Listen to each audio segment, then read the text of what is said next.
Hello viewers and welcome. Welcome to a summary of the book, The Great Controversy. And this week we are on chapter 11, which is titled Protest of the Princes. Now, as this chapter starts, we see Reformation spreading in Germany. Martin Luther had been translating the Bible and distributing copies of it in Germany, and conversions were being observed and seen all over Germany. Now, because of Luther's efforts, he was outlawed by the Edict of Worms. Now, as we move in the chapter, we go to 1526, the year 1526. Now, in the year 1526, a meeting is held, which is called the Diet of Speyer.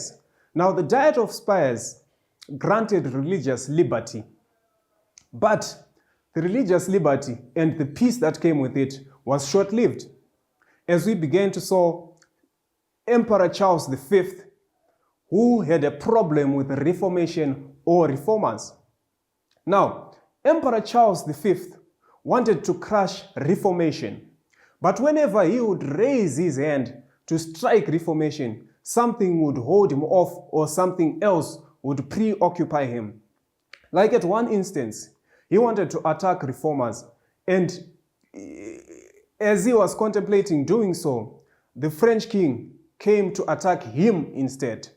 Whenever Charles was delayed, this would create more time or would buy more time for the reformers to continue with their work. Because Emperor Charles did not like the reformers, in 1529, he called for a second meeting in Speyer, which is also called the Diet of Speyer, in 1529. Now, his goals when he called for this meeting were to crush the heretics, that's one, and in his definition, the heretics and the heresy were the reformers and their movement. Now, his second objective was to check or to put under control Reformation or the Reformation movement. His third objective was to stop conversions altogether, the conversions of those that were believing in the Bible and the Bible alone, sola scriptura. Now, the other objective by Charles V towards calling this meeting was to ban home studies, stopping studies of the Bible at a home level or at a household level. The other reason why Charles called for this meeting was to emphasize that anyone who continued in the path of the Protestants, partaking of their Protestantism, was to be excommunicated, or as they say in Latin, excommunicatus. Now, if all else would fail, Charles wanted to be very specific and to make sure that everyone understood that he was okay with using the sword if they would not adhere to his terms, the terms for which he called this meeting. Now, at this meeting in 1529, the Diet of Speyer, Charles's demands were made known to the reformers and to the Protestants. And the papists who were present there, they were openly hostile towards the reformers. Now, even after being met with such hostility, the Christian princes were not moved. In fact, they grew more courageous. Now, the Lutheran princes, as they were referred to, were prepared to fight for their liberty. They were prepared to fight for liberty of speech, liberty of conscience, and for religious liberty. Now, the princes were prepared. If it came to it, the princes were prepared. They were prepared to lose their privileges. They were prepared to lose their states. They were prepared to lose their crowns. And they were even prepared to lose their lives to fight for religious liberty. Now, the imperialists knew that if they allowed religious liberty, the papacy would soon lose its grip and be overthrown.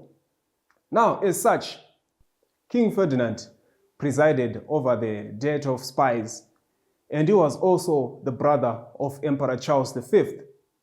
Now, he tried to persuade the princes to accept the demands of the emperor, to support the decree which the emperor had put forth, knowing that employing force towards the princes would only make them revolt and more determined. The princes would not heal or submit to the king's demands, and they tried to reason with King Ferdinand. But King Ferdinand had nothing to say except this was already a settled affair and it was already done. Now, after a certain period of time, around 1530, the princes appeared before Emperor Charles V, and they prepared and presented their confession of faith, which is now called the Augsburg Confession of Faith. Now, this document was prepared by Martin Luther and Melanchthon and their associates. This document primarily proposed that there should be a separation between church and state. Now, after this presentation in Augsburg, even more princes were convinced that what Martin Luther and Melanchthon and the others were doing was the cause of God, and they were converted to God. Now, because of the events of the Diet of Spires, the reformers gained a new name, which was now Protestants. And this is where they first began to be called the Protestants. This is basically what chapter 11 is all about. And from my study of this chapter, these are some of the notes that I got and that I thought were the zenith of the chapter. Now, the first thing that we note, God is in control. Even when Emperor Charles wanted to attack the reformers, God would allow something to happen to delay his attacks. So God is always in control. Number two, God has people of all pedigrees and backgrounds that can fulfill his work. Now in this chapter, we see God using princes, men of repute, royalty, to fulfill his work and to fulfill his cause. Number three, we must spread the word of God by appealing to the heart and to the mind, no matter how long it takes.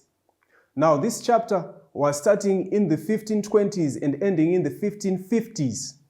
This was a whole period of time where the message of the Reformation and the word of God was being spread timelessly until a verdict was reached or until a point of agreement was reached. Now, the gospel is not a gospel of force, but it is a gospel of reason.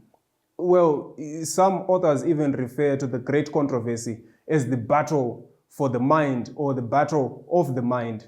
So as we approach God's work, we should approach it with reason. Isaiah says, "Come now, let us reason together," which means reasoning is part of the gospel. Now, the other point that I got from reading this chapter is we must never tire of doing good. Sometimes it feels like we do not get the results that we want at the times when we want them. But God will always make sure that we will always get a good result. And Hebrews chapter 11 says, by faith, elders were given a good report. Now, a good report may not come today or tomorrow, but it will definitely come. Now, in closing, I want to pose some questions to you, the viewers. The first question I'm posing to you today, are you willing to stand for what you believe in? The second question I'm asking you today, as a modern day Christian, as a modern day Adventist, if professing your faith openly may result in your guaranteed death, will you still profess to be a Christian or an Adventist? You should think about that one. Now, the third question I'm going to ask you, are you willing to lay down your earthly crown and your state for the gospel? Now, as we read this chapter, we saw that the princes were willing to take down their crowns and their states and their privileges for the sake of the gospel. Now, are you today willing to take off your crown and lay it down? Are you willing to be parted with your estate or your state? Now, when we talk about the crown, we are talking about your position, your power, your authority, your job, your being a husbandness or your being a wifeness, if there is such a word. Are you willing to lay that down for the sake of the gospel? Now, when we talk about the state, are you willing to lay down your territory? Are you willing to lay down your property, your assets, your companies, your qualifications. Are you willing to lay those things down for the sake of the gospel? And finally, are you willing to lay down your life for the sake of the gospel? One proverb says, if you have nothing to die for, then you have nothing to live for. My friends, do you have something to die for? And do you have something to live for? Chapter 11, Protest of the Princes, the Great Controversy. See you next time.